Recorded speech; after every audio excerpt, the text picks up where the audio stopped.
জয় শ্রীকৃষ্ণ।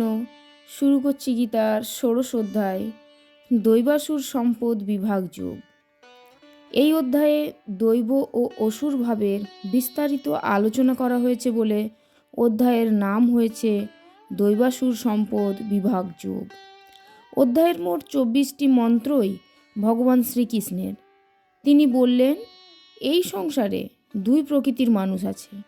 এক প্রকার মানুষ দেব প্রকৃতি সম্পন্ন এবং অন্য প্রকার অসুর প্রকৃতির। পূর্বজন্মের সুকৃতি ও দুষ্কৃতির ফল অনুযায়ী মানুষ দেব ও অসুর প্রকৃতি সম্পন্ন হয়ে জন্মায়। দেব প্রকৃতির মানুষ সত্যপরায়ণ, ক্রোধশূন্য, ত্যাগ, দয়া, ক্ষমা প্রভৃতি গুণের অধিকারী। তারা নির্ভীক ও দানেই তাদের পরিতৃপ্তি। যজ্ঞ তপস্যা দিতেই তারা আনন্দ লাভ করে থাকেন। পক্ষান্তরে দাম্ভিকতা, ক্রোধ, অভিমান এসব হচ্ছে অসুর প্রকৃতির মানুষের চিরসহচর। অসুর প্রকৃতির মানুষেরা ন্যায় অন্যায় মেনে চলে না। তারা ঈশ্বরে অবিশ্বাসী ও কামাসক্ত। পৃথিবীর সকল বস্তুই তারা ভোগের সামগ্রী মনে করে থাকে। ভোগে বাধাপ্রাপ্ত হলেই তারা ক্রুদ্ধ হয়ে ওঠে। ভক্তিবিহীন অসুর প্রকৃতির মানুষেরা সকল কাজে আড়ম্বর প্রিয়। অসুর প্রকৃতির মানুষ মৃত্যুর পর নরকগামী হয় এবং সেখানে নানা দুর্ভোগ সহ্য করার পর পুনরায় পৃথিবীতে জন্মগ্রহণ করে থাকে। জয় শ্রীকৃষ্ণ। শেষ হলো গীতার ষোড়শ অধ্যায়। জয় শ্রীকৃষ্ণ। শুরু করছি গীতার সপ্তদশ অধ্যায়, শ্রদ্ধাতয় বিভাগ যোগ।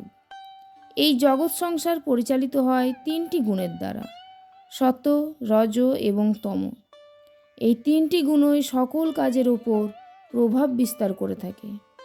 এমনকি মানুষের যে শ্রদ্ধা ভক্তি তাও গুণানুসারে ত্রিবিধ হয়ে থাকে। এই অধ্যায়ে গুণানুসারে ত্রিবিধ শ্রদ্ধার বিভাগ পূর্বক তাদের ব্যাখ্যা করা হয়েছে।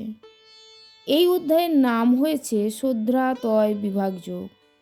28টি শ্লোক বিশিষ্ট এই অধ্যায়টি শুরু হয়েছে অর্জুনের উক্তি দিয়ে।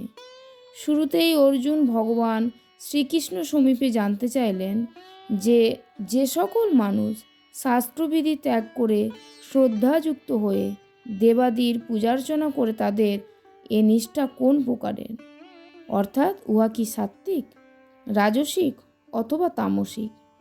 অর্জুনের এই জিজ্ঞাসার প্রেক্ষিতে ভগবান শ্রীকৃষ্ণ অর্জুনকে বললেন যে শাস্ত্রীয় সংস্কার ব্যতীত মানুষের স্বভাবজাত শ্রদ্ধা সাত্ত্বিকী, রাজসী এবং তামসী এই তিন প্রকারের হয়ে থাকে।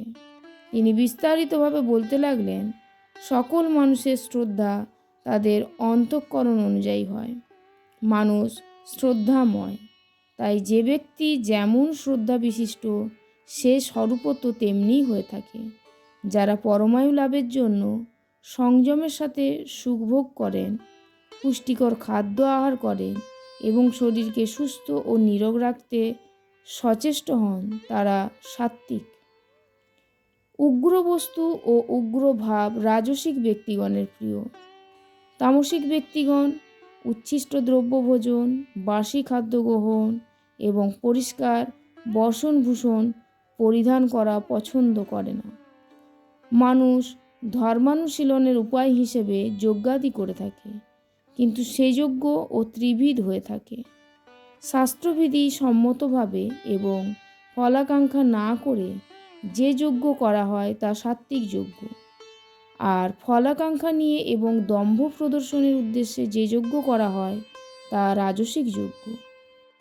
অপরপক্ষে শাস্ত্রবিধি না মেনে শ্রদ্ধাবিহীনভাবে দক্ষিণা ব্যতি রেখে যে যজ্ঞ করা হয় তা তামসিক যজ্ঞ। অতঃপর শ্রীকৃষ্ণ অর্জুনকে আরও বললেন যে মানুষের তপস্যাও দু প্রকারের, যথা শারীরিক ও মানসিক। পূজা আচারে শুচিতা, ব্রহ্মচর্য পালন এবং অহিংসা এসব হচ্ছে শারীরিক তপস্যা। পক্ষান্তরে সত্যবাদিতা, সরলতা, মনসংযমতা ইত্যাদি হচ্ছে মানসিক তপস্যা। যারা ফলের আশা না করে শ্রদ্ধা সহকারে তপস্যা করেন তারা সাত্ত্বিক, আর যারা ফল ও যশের আশায় তপস্যা করে তারা রাজসিক। এছাড়া যারা স্বার্থপর বশে অন্যের অনিষ্ট সাধনে উদ্দেশ্যে তপস্যা করে তারা তামসিক। অতঃপর শ্রীকৃষ্ণ গুণ ভেদে দান ও যে ত্রিবিধ হয়ে থাকে তা ব্যাখ্যা করলেন। তিনি বললেন, সাত্ত্বিক দাতাগণ দেশ কাল পাত্র বিচার না করে এবং কোনরূপ প্রত্যুপকারের আশা না করে দান করেন। কিন্তু যারা প্রত্যুপকারের আশায় দান করেন তারা রাজসিক দাতা। আর যারা দেশ কাল পাত্র বিবেচনাপূর্বক অবহেলায় দান করেন তারা তামসিক দাতা বলে কথিত হয়। পরিশেষে শ্রীকৃষ্ণ অর্জুনকে বললেন, হে পার্থ, হোম, দান, তপস্যা আর অন্য যা কিছু কৃতকর্ম অশ্রদ্ধাপূর্বক অনুষ্ঠিত হয় তা সবই অসৎ এবং সে সকল ইহলোক ও পরলোকে ফলদায়ক হয় না।